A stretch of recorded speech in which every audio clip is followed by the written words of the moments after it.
Good afternoon, everyone.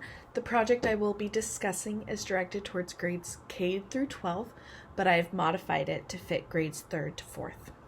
The class will be discussing hunger and how it affects the local community. An example of a hunger issue in my local community, Oak Harbor, Washington, is food insecurity. Food insecurity refers to the limited number of adequate food resources. The students will be given a paper plate divided into two sections. One side will be any questions on the issue that they're discussing and they would like to find the answer to.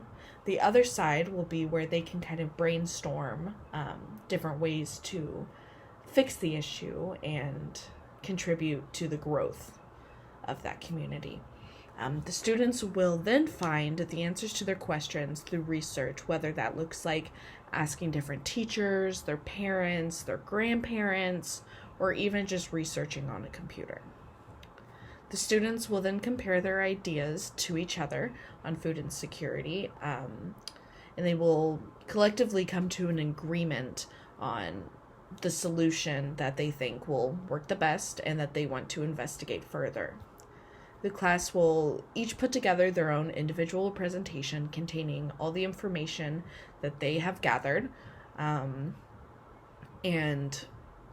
it will be directed towards who they think needs to hear this, who they think will create the most change in the community. That can look like a senator, local senator, or our governor.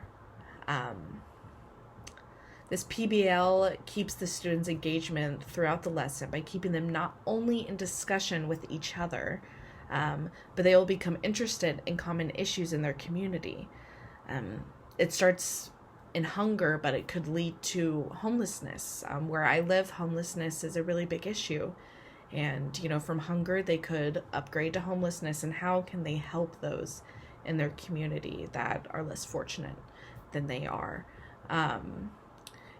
Solving hunger is a challenging concept for these lower grades, but since there is no straight answer, there's not one fix all to solving hunger, right? So it requires the children to think of multiple outcomes, to think critically instead of just saying, oh, well, they're hungry, let's go buy them a sandwich, right? It makes them think, how can we prevent this from happening in the future? What can we do to make a permanent change? Moving on, Bloom's taxonomy is heavily included in this PBL.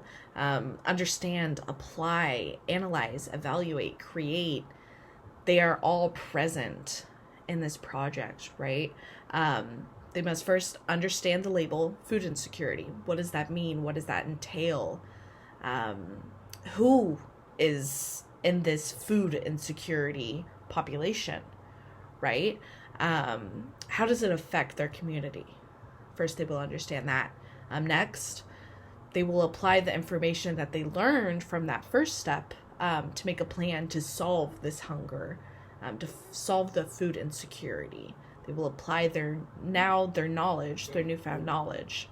And then they must analyze this information with that their peers put together to solve this issue. And then they must evaluate what the best decision is and where to go moving forward from that final decision.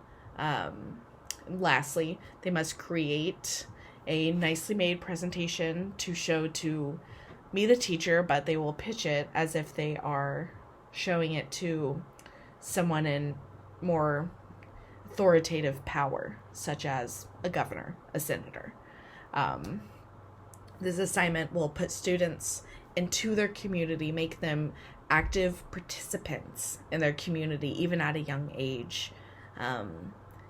They will learn how to communicate with others in a more diverse setting than in a classroom. They will instinctively start to look for ways to help others instead of saying, oh, well, I don't know, and they give up. They will say, well, there are multiple ways to go about this situation, and that's A, B, and C. They will become more interested in real world issues, such as instead of food insecurity, it might be homelessness, racism, overpopulation, multiculturalism. This project-based learning is just the beginning of something bigger that the children can learn in their future classrooms. But thank you for listening to me today. My name's Sophia Beakley, and have a good afternoon.